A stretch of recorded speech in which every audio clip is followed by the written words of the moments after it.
Have you ever been to a birthday party and you were the one that had the satisfaction at breaking open the pinata? Well, pinatas have been used in many cultures around the world for various celebrations. A pinata is an elaborately decorated container, usually made from either paper mache or cardboard, whose interior is typically filled with different treats. Traditionally, blindfolded children would take turns swinging at the pinata with a long stick to try to release the treats. We are going to inform you about the history and culture surrounding pinatas and the various ways to use both paper mache and cardboard to construct. Pinatas have been used in cultures all around the world for various celebrations for centuries. The earliest pinatas believed to date all the way back to the 13th century. Pinatas, although known to most as a Mexican tradition, actually originated in China. The inventors of paper, China, started using paper mache to make things such as masks shortly after the creation of paper. While Marco Polo was exploring China, it is believed he witnessed animal-shaped paper mache figurines covered with colorful paper strips and filled with seeds.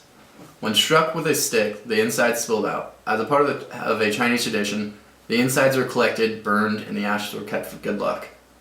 Marco Polo likely brought these ideas back to Italy, where, by the 14th century, pinatas had been adopted. Pinatas were associated with Lent and various other celebrations. By this time, they had adopted the Italian name Pinata, which means fragile pot. In following centuries, the tradition was adopted in Spain, where it boomed because of religious meaning, and was brought to Mexico. Pinatas are most commonly associated with Mexico despite the historical background. Although they were originally introduced for religious purposes related to Christianity, the religious significance has mostly been lost today. Pinatas typically look like this today. Pinatas are typically used as a celebratory icon for birthdays and during Las Posadas, a Latin American religious observance holiday. Those pinatas typically look like this. There are a few towns in Mexico, to this day, that specialize in making pinatas, which host pinata making workshops and contests that can attract hundreds of thousands of people. One town has about 400 families dedicated to making pinatas, averaging about 16,000 pinatas a month, and even some prisons make pinatas to sell. Over time, the pinata culture has spread to all corners of the globe.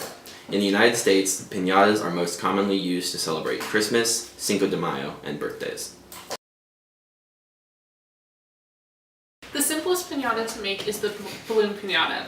The materials that you'll need is a balloon, newspaper, flour, and water. First, you need to make a flour and water paste. Have a bowl of water and then add the flour until you get the desired consistency to be similar to glue. Now that you have your flour-water paste mixed, you'll need to cut the newspaper into 1 to 2 inch strips. And you will need a lot of strips to make for this pinata. Now that your newspaper is cut and your paste is ready, it's time to blow up the balloon.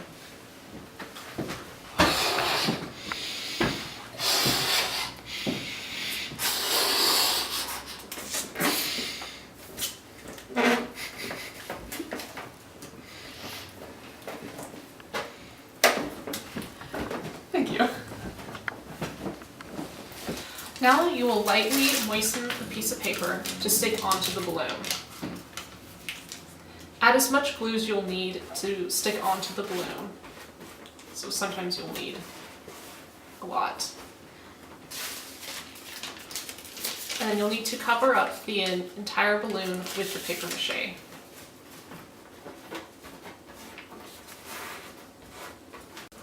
Add up to 4 layers of the paper mache for durability to be able to hold the candy.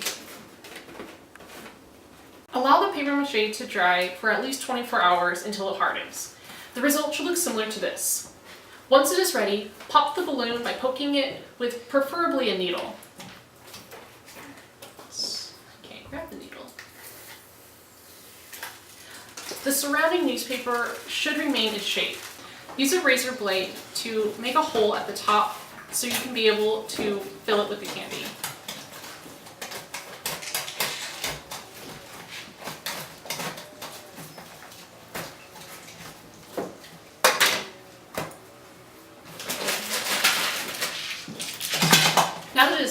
candy, it is now time to decorate.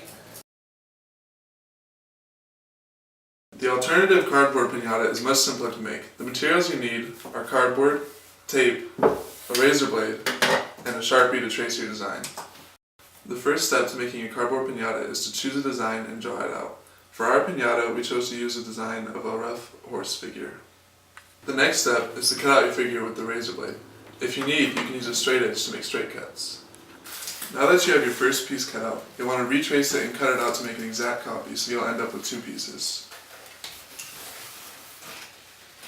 Now that you have two identical pieces for your piñata, you'll need to cut out some connecting pieces to give it width and give it a three-dimensional shape. For ours, we chose to do 4-inch pieces, but for yours, you can choose whatever you want.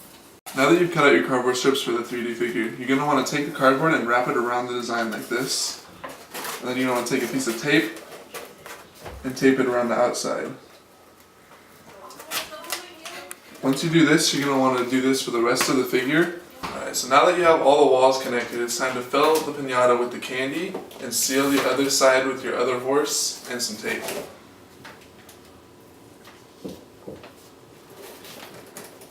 Like so. Now that your piñata is fully constructed and filled with candy, it's time to start decorating. So to decorate a piñata, some materials you will need include glue, tape, and scissors, right here. When it comes to actually decorating it, it is entirely personal preference. For example, crepe paper like this, that little fringy crepe paper right here. You could use some paint as well. This is the kind of paint that we use for the piñata that we made, or anything you want really as far as decoration. After the paint dries, you can use crepe paper in any way you want to decorate it more. So for this one, we're going to use Elmer's glue, and you can just kind of put it alongside.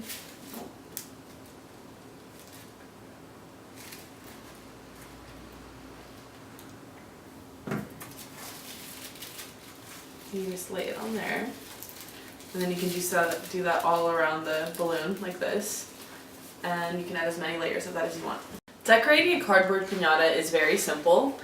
You can use to paint it, or you can just use crepe paper. For ours, we decided to use crepe paper and made eyes and the nose out of cardboard, like see right here. I'm gonna go ahead and just stick that on.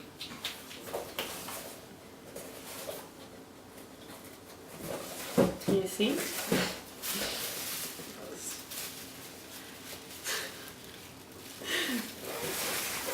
Let's do this. Just put some glue right across it like that.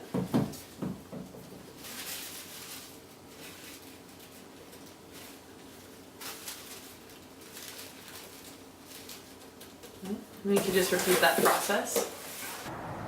Building a piñata is simple and always ends with having fun. From paper mache to cardboard and using many designs and decorations, you can implement different cultures, history, and education. Now that you know how to make a piñata, it's time to gather your supplies and start smashing. You'll be sure to be the next big at your children's birthday party.